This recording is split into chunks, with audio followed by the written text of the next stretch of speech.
नमस्कार दोस्तों। हमारी आज की कहानी है हाथी और बंदर की कहानी। एक घने जंगल में एक बंदर और एक हाथी रहते थे। हाथी बड़ा शक्तिशाली था। वो बड़े बड़े पेड़ों को एक ही झटके में उखाड़ देता था। बंदर काफी दुबला पतला, लेकिन वो बड़ा ही फुर्तीला और तेज था। दिन भर बंदर जंगल के पेड़ों पर उछल कूद करता रहता था। बंदर और हाथी दोनों को ही अपने गुणों पर बड़ा ही घमंड था। दोनों ही एक दूसरे से खुद को ज्यादा अच्छा मानते थे। इस वजह से दोनों में हमेशा बहस होती रहती थी।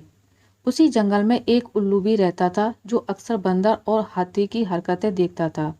वह इन दोनों के लड़ाई झगड़े से परेशान हो गया था। एक दिन उस उल्लू ने उन दोनों से कहा, जिस तरह तुम दोनों लड़ते हो, इससे कोई फैसला नहीं होने वाला है। तुम दोनों एक प्रतियोगिता के जरिए आसानी से यह फैसला कर सकते हो कि तुम दोनों में से सबसे शक्तिशाली कौन है। बंदर और हाथी दोनों को उल्लू की बात अच्छी लगी। दोनों ने फिर एक साथ पूछा, इस प्रतियोगिता में क्या करना होगा।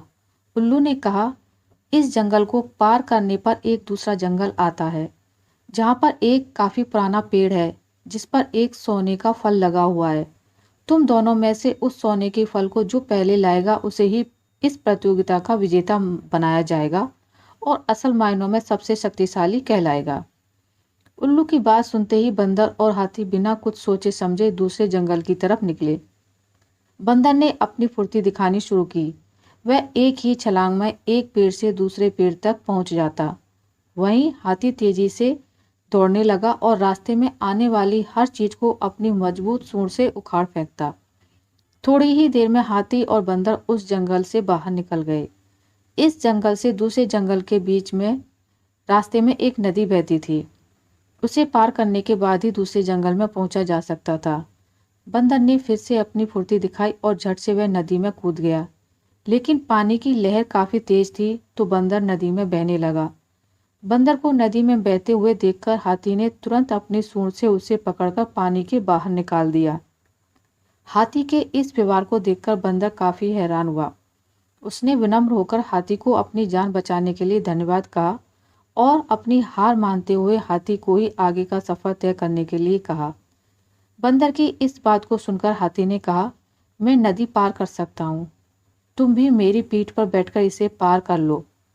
बंदर हाथी की बात मान गया और वह हाथी की पीठ पर बैठ गया। इस तरह दोनों ने नदी पार कर ली और दूसरे जंगल में पहुंच गए। फिर दोनों ने मिलकर सोने के लगे हुए फल वाले पेड़ को भी खोज निकाला।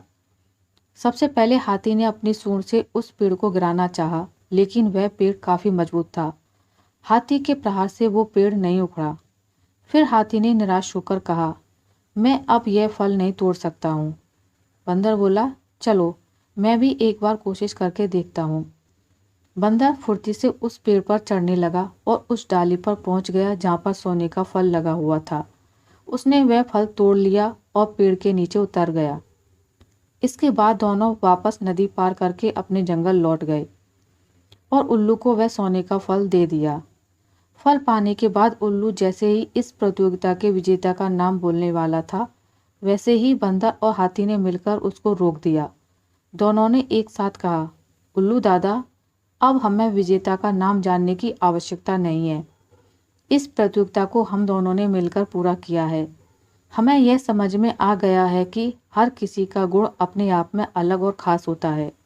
हमने यह भी फैसला किया है कि आगे से अब हम कभी भी इस बात पर बहस भी नहीं करेंगे और मित्र की तरह इस जंगल में रहेंगे। उल्लू को बंदर और हाथी की बात सुनकर काफ़ी खुशी हुई। उसने दोनों से कहा, मैं तुम्हें यही समझाना चाहता था कि सभी एक दूसरे से अलग होते हैं। अलग अलग गुण और शक्तियाँ ही हमें एक दूसरे की मदद करने के काबिल बनाती हैं। साथ ही हर किसी की कमजोरी भी होती है, इसलिए एक दूसरे के साथ मिलकर रहना ही सबसे अच्छा होता है। उसी दिन से हाथी और बंदर दोनों मित्र हो गए और वह जंगल में खुशी खुशी रहने लगे। हमें एक दूसरे के गुणों और शक्तियों का सम्मान करना और आपस में मिलजुल कर रहना चाहिए। आशा करती हूँ आपको मेरी आज की कहानी अच्छी लगी होगी। अगर आपको मेरी ये कहानी अच्छी लगी है तो इसे लाइक करें, ज़्यादा से ज़्यादा शेयर करें और अगर आप मेरे चैनल पर नए हैं तो इसे सब्सक्राइब करना ना भूलें। मिलते हैं एक नई कहानी के साथ, तब तक के लिए नमस्कार।